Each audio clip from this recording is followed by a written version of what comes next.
باب نمبر 17 شفاعت کا بیان۔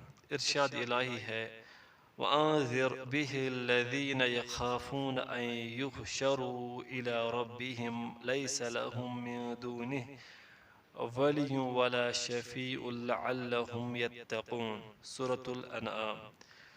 اور اے محمد صلی اللہ علیہ وسلم، آپ اس قرآن کے ذریعے ان لوگوں کو نصیحت کریں جو اس بات سے ڈرتے ہیں کہ اپنے رب کے سامنے اس حال میں پیش کیے جائے کہ ان کا اللہ کے سوا کوئی مددگار یا سفارشی نہ ہو، شاید کہ یہ لوگ اللہ سے ڈر جائے۔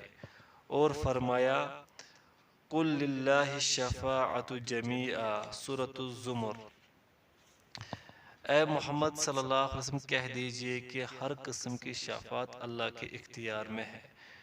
نیز فرمایا مَن ذَا الَّذِي يَشْفَعُ عِندَهُ إِلَّا بِإِذْنِهِ سورہ بقرہ۔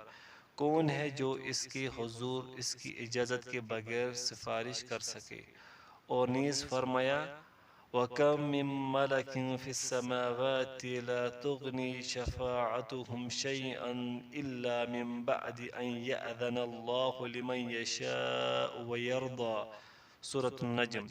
اور آسمانوں میں کتنے ہی فرشتے ہیں کہ جن کی سفارش کچھ بھی فائدہ نہیں دے سکتی مگر بعد اس کے کہ اللہ جس کے لیے شفاعت کی اجازت دے اور پسند کرے۔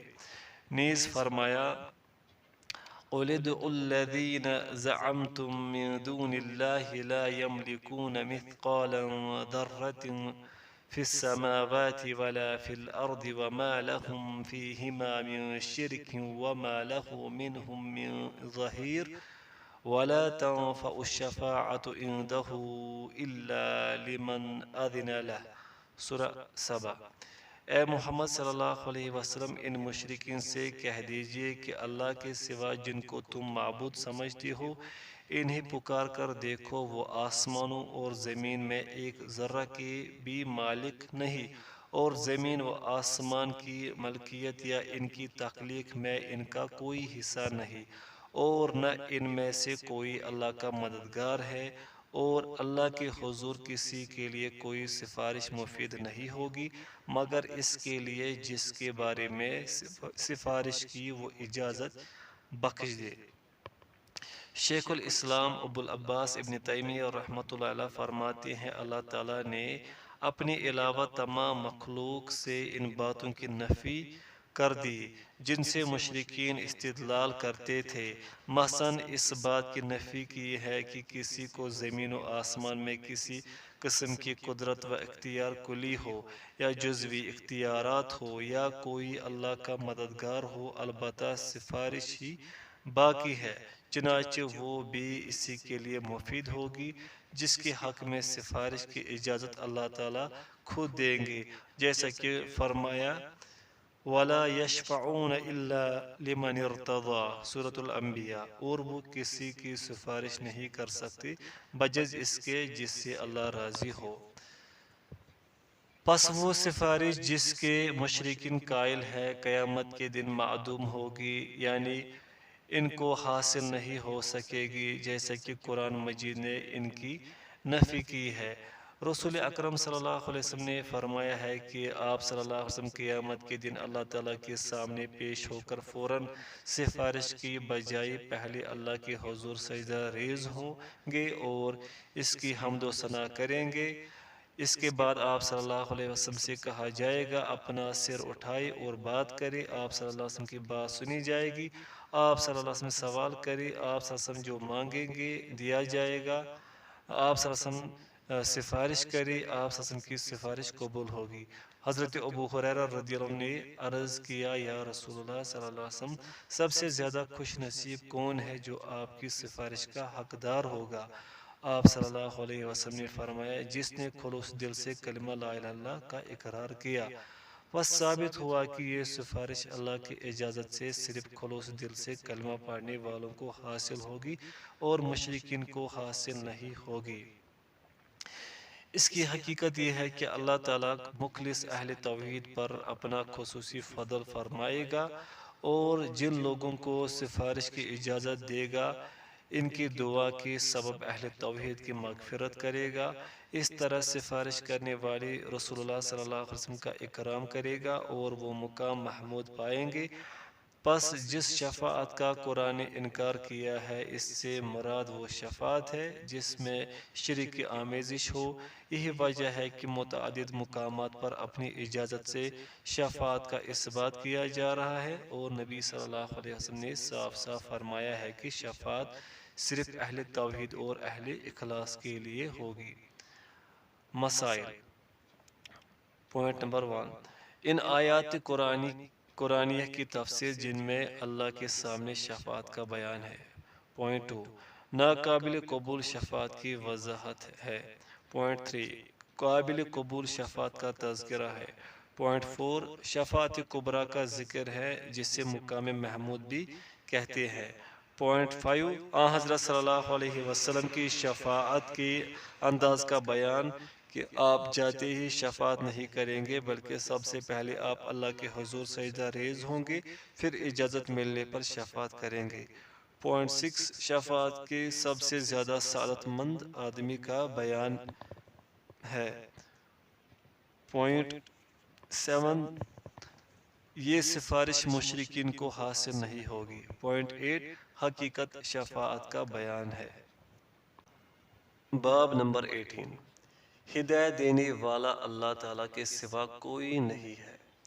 ارشاد الہی ہے، اِنَّكَ لَا تَهْدِي مَنْ أَحْبَبْتَ وَلَكِنَّ اللَّهَ يَهْدِي مَنْ يَشَاءُ وَهُوَ أَعْلَمُ بِالْمُهْتَدِينَ۔ سورۃ القصص۔ اے محمد صلی اللہ علیہ وسلم، آپ جسے چاہے ہدایت نہیں دے سکتے، لیکن اللہ تعالیٰ جسے چاہتا ہے ہدایت دیتا ہے، اور وہ ہدایت پانے والوں کو خوب جانتا ہے۔ اور ایک مقام پر حضرت سعید بن مسیب رحمہ اللہ اپنے باپ حضرت مسیب رضی اللہ عنہ سے روایت کرتے ہیں کہ جب ابو طالب کی موت کا وقت قریب آیا تو اس کے پاس رسول اللہ صلی اللہ علیہ وسلم تشریف لائے، اور اس کے پاس عبداللہ بن امیہ اور ابو جہل بھی بیٹھے تھے۔ چنانچہ آپ صلی اللہ علیہ وسلم نے فرمایا، اے چاچا جان، کلمہ لا الہ الا اللہ کا اقرار کر لو، میں تمہارے لیے یہی کلمہ اللہ تعالیٰ کے ہاں بطور دلیل پیش کروں گا۔ وہ دونوں عبداللہ بن ابی امیہ اور ابو جہل بولے، کیا تم عبد المطلب کے مذہب کو چھوڑ دو گے؟ آپ صلی اللہ علیہ وسلم اور دونوں سردار اپنی اپنی باتیں دہراتے رہے، چنانچہ ابو طالب نے آخر میں یہی کہا کہ وہ عبد المطلب کے مذہب پر قائم ہے، اور اس نے لا الہ الا اللہ کا اقرار کرنے سے انکار کر دیا۔ حضرت صلی اللہ علیہ وسلم نے فرمایا، جب تک مجھے روکا نہ جائے میں تمہارے لیے مغفرت کی دعا کرتا رہوں گا۔ اس پر اللہ تعالیٰ نے یہ آیت نازل فرمائی، ما كان للنبي والذين آمنوا أن يستغفروا للمشركين ولو كانوا أولي قربى۔ سورۃ توبہ۔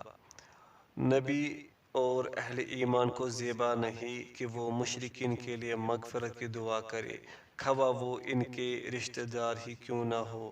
اور اللہ تعالیٰ نے ابو طالب کے بارے میں یہ آیت نازل فرمائی، اِنَّكَ لَا تَهْدِي مَنْ أَحْبَبْتَ وَلَكِنَّ اللَّهَ يَهْدِي مَنْ يَشَاءُ وَهُوَ أَعْلَمُ بِالْمُهْتَدِينَ۔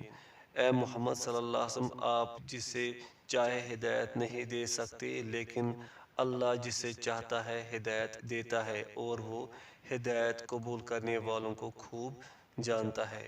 صحیح بخاری و صحیح مسلم۔ مسائل۔ پوائنٹ نمبر 1، آیت کریمہ اِنَّكَ لَا تَهْدِي مَنْ أَحْبَبْتَ کی تفسیر۔ پوائنٹ 2، آیت کریمہ ما كان للنبی والذین آمنوا ان یستغفروا للمشرکین کی تفسیر ہے۔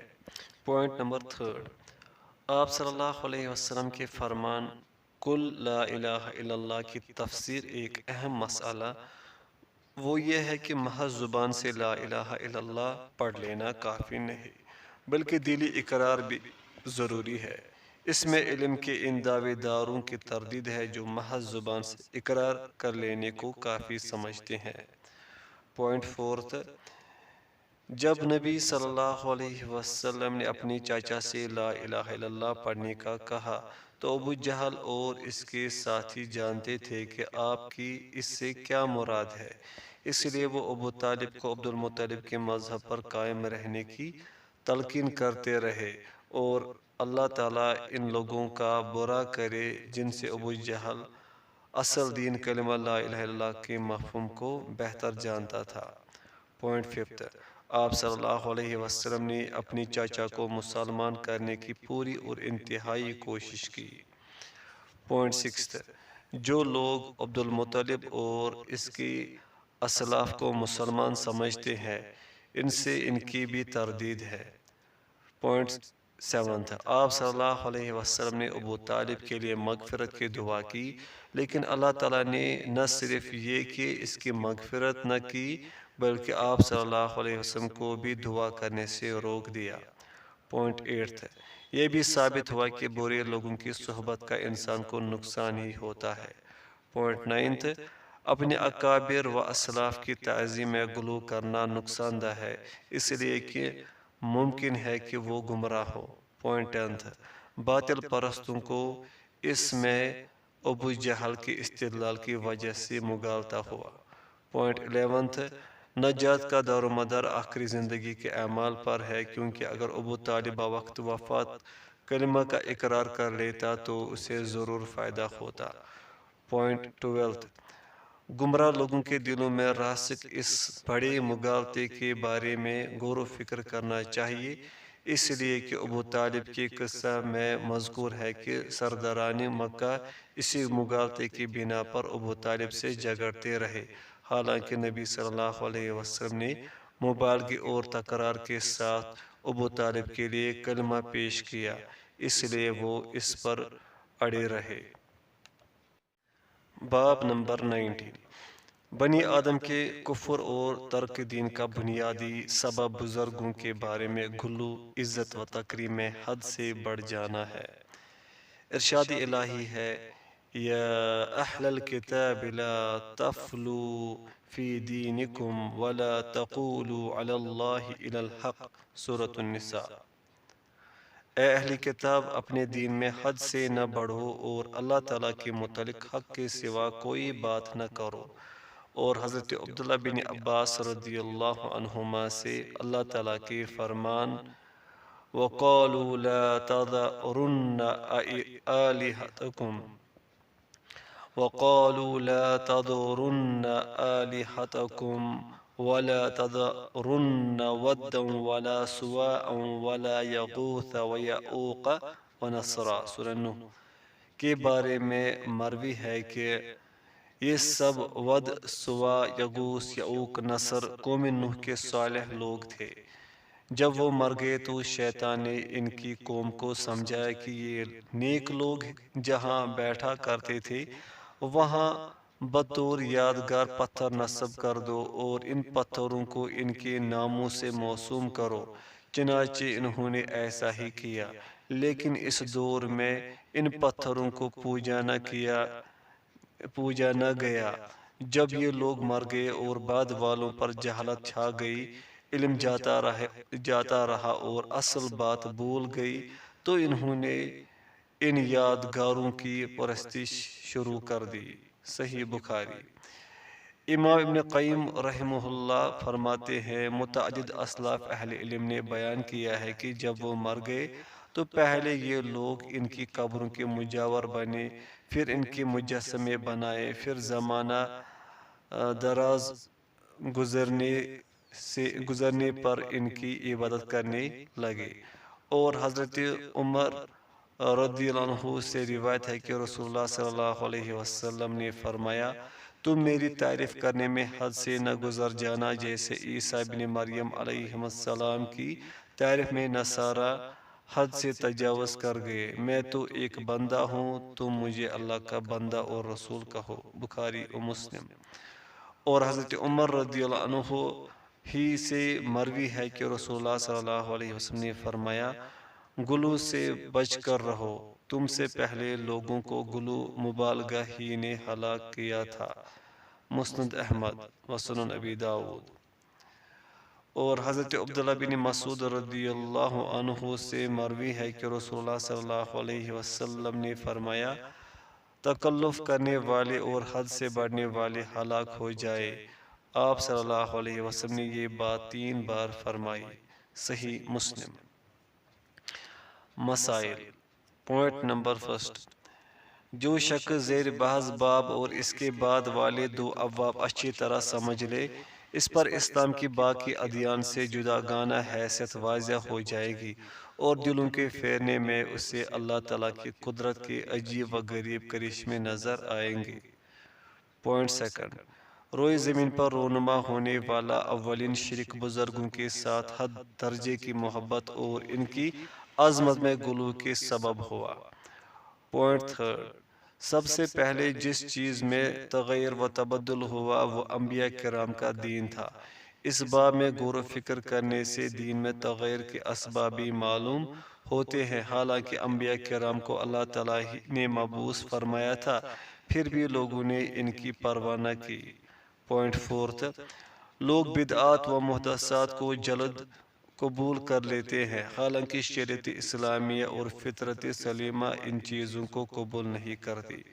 پوائنٹ ففتھ، شرک شروع ہونے کی بنیادی وجہ یہ تھی کہ حق اور باطل کو آپس میں خلط ملط کر دیا گیا تھا، جس کے 2 واضح اسباب تھے۔ ایک تو بزرگوں کے ساتھ حد درجہ کی عقیدت و محبت تھی، اور دوسرا یہ کہ بعض اہل علم و دین نے کچھ ایسے امور سر انجام دیے کہ جن میں ان کی نیتیں درست تھی، مگر بعد والوں نے یہ سمجھا کہ ان اہل علم کی مراد کچھ اور تھی۔ پوائنٹ سکس، سورہ نوح کی اس آیت کی تفسیر جس میں مختلف بتوں کے نام ذکر ہے۔ پوائنٹ سیونتھ، فطری طور پر انسان کا مزاج اور اس کی طبیعت ہی کچھ ایسی ہے کہ اس کے دل میں حق آہستہ آہستہ کم ہوتا جاتا ہے جبکہ باطل بڑھتا رہتا ہے۔ پوائنٹ ایٹھ، اسلاف اہل علم کے اس قول کی تائید ہوتی ہے کہ بدعات کفر کا سبب بنتی ہے۔ پوائنٹ نائنتھ، شیطان ابلیس بدعات کے انجام سے خوب آگاہ ہے کہ یہ کس طرح انسان کو تباہ کر دیتی ہے، اگرچہ بدعت جاری کرنے والے کی نیت اچھی ہی کیوں نہ ہو۔ پوائنٹ ٹینتھ، اس باب سے ایک اور قاعدہ اور اصول ثابت ہوتا ہے کہ غلو سے قطعی طور پر اجتناب کرنا چاہیے، کیونکہ اس کا انجام اچھا نہیں ہوتا، اور جو غلو کی طرف مائل کرے اس کے متعلق بھی علم ہونا چاہیے۔ پوائنٹ 11، قبر پر کسی صالح عمل کے انجام دہی کے لیے بیٹھنا انتہائی نقصان دہ ہے۔ پوائنٹ 12، مجسموں کی ممانت اور ان کی مٹا ڈالنے کی حکمت کا پتہ چلتا ہے۔ پوائنٹ 13، اس تفصیل سے جہاں یہ وقوع شرک کا عظیم واقعہ معلوم ہوتا ہے، وہاں اس بات کا بھی پتہ چلتا ہے کہ اس کا جاننا ضروری ہے، لیکن اکثر مسلمان اس سے غافل اور لا علم ہے۔ پوائنٹ 14، افسوس کی بات تو یہ ہے کہ لوگ یہ واقعہ کتب تفسیر و حدیث میں پڑھتے ہیں اور سمجھتے بھی ہیں کہ کس طرح اللہ تعالیٰ ان کے اور ان کے دلوں کے درمیان حائل ہوا تھا، پھر بھی سمجھتے ہیں کہ قوم نوح علیہ السلام کا یہ عمل قبر پرستی، بزرگوں کی غایت درجہ تعظیم، قبروں پر مجاور بننا وغیرہ افضل ترین عبادت ہے، اور وہ یہ بھی اعتقاد رکھتے ہیں کہ جس بات سے اللہ اور اس کے رسول صلی اللہ علیہ وسلم نے منع فرمایا ہے وہ ایسا کفر ہے جو کسی کی جان و مال کو مباح کرتا ہے۔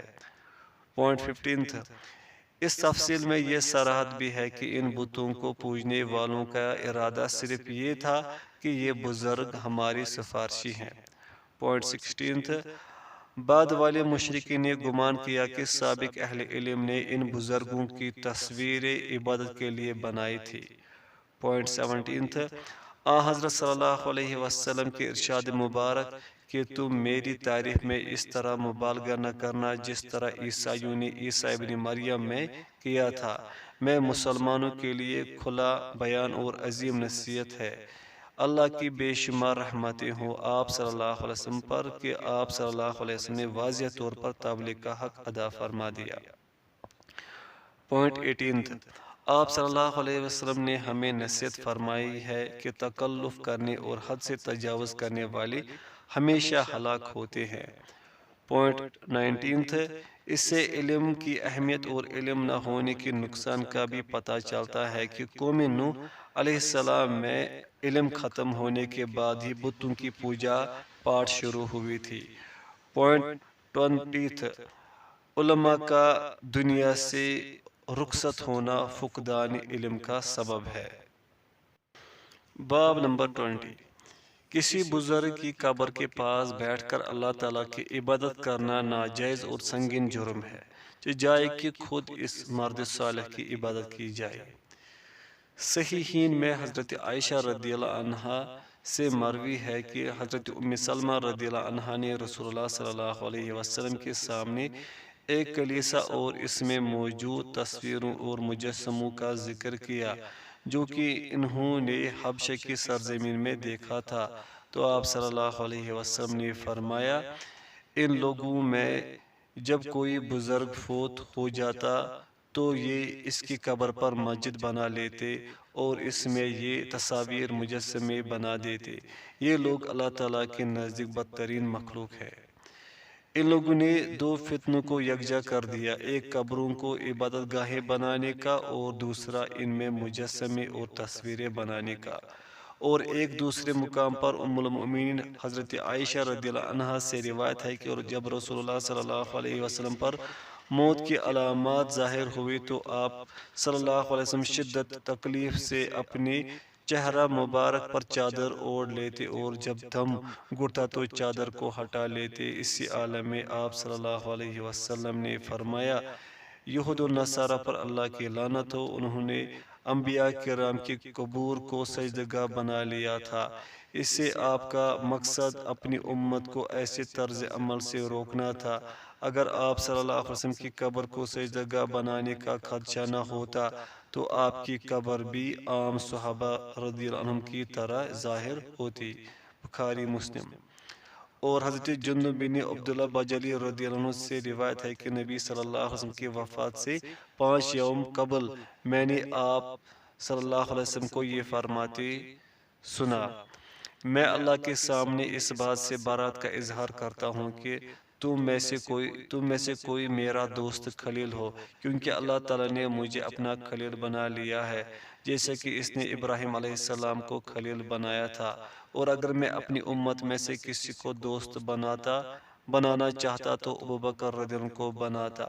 خبردار، تم سے پہلے لوگ انبیاء کی قبروں کو سجدگاہ بنا لیا کرتے تھے، خبردار تم قبروں کو سجدگاہ نہ بنا لینا، میں تمہیں اس طرز عمل سے منع کرتا ہوں۔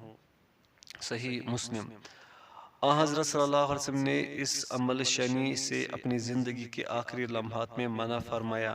پھر آپ صلی اللہ علیہ وسلم نے موت و حیات کی کشمکش میں ایسا کرنے والوں پر لعنت فرمائی۔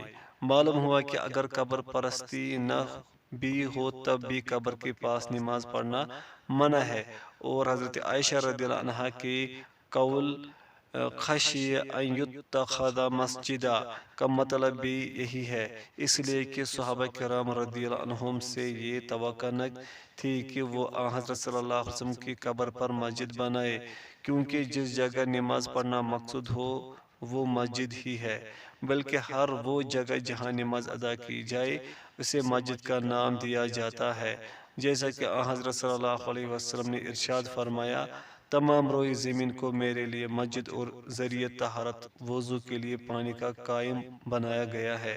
صحیح بخاری و صحیح مسلم۔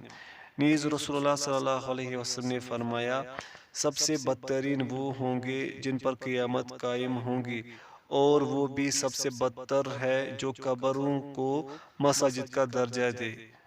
مسند احمد میں عمدہ سند کے ساتھ مروی ہے اور اسے ابو حاتم نے بھی الصحیح میں روایت کیا ہے۔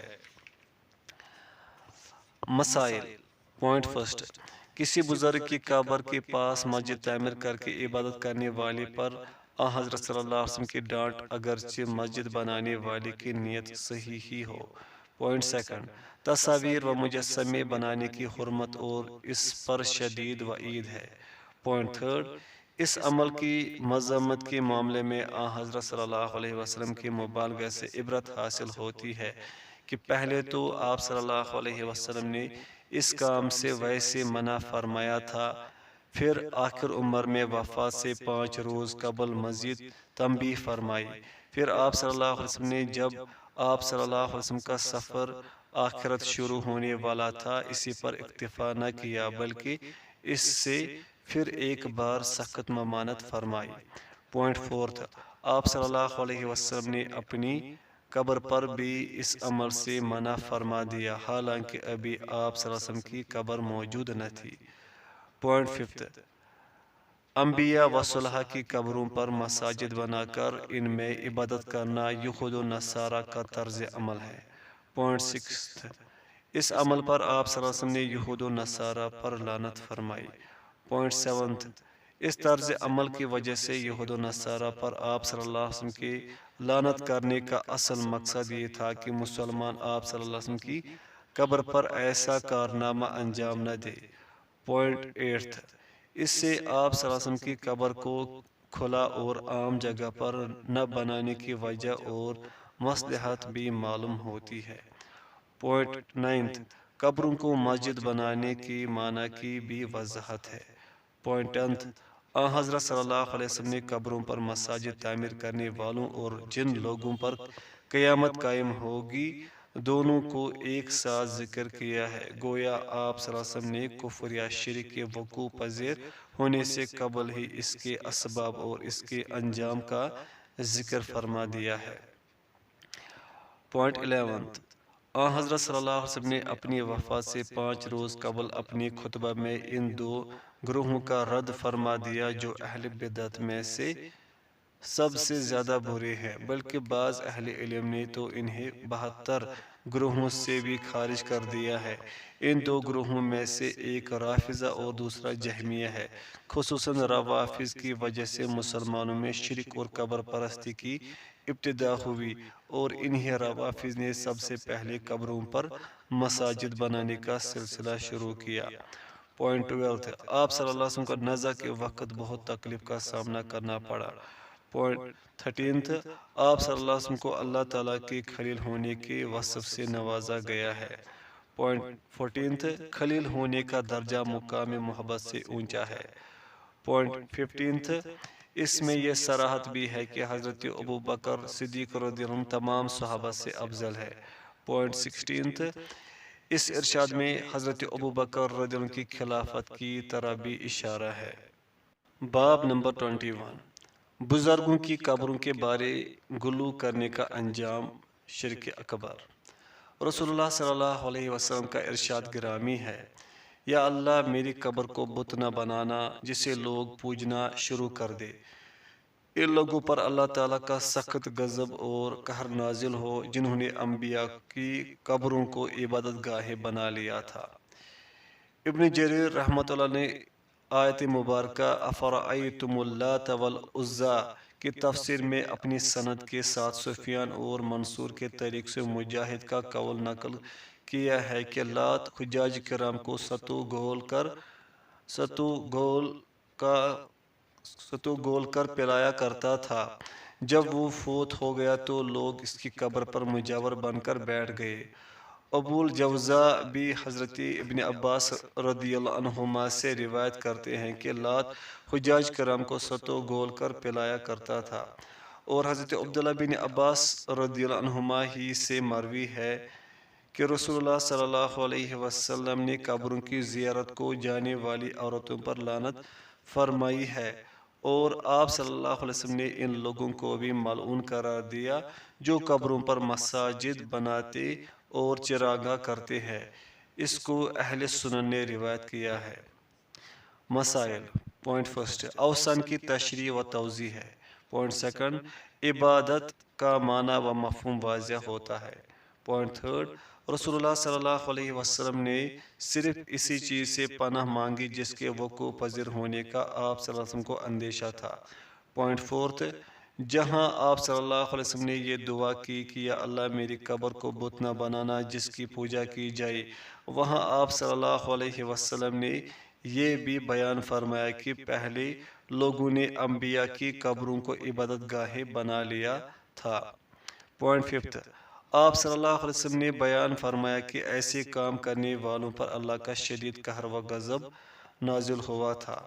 پوائنٹ سکس، ایک اہم ترین مسئلہ یہ ہے کہ لات جو عرب کا سب سے بڑا بت تھا، اس کی کس طرح عبادت شروع ہوئی تھی۔ پوائنٹ سیونتھ، یہ بات معلوم ہوئی کہ لات ایک بزرگ کی قبر تھی۔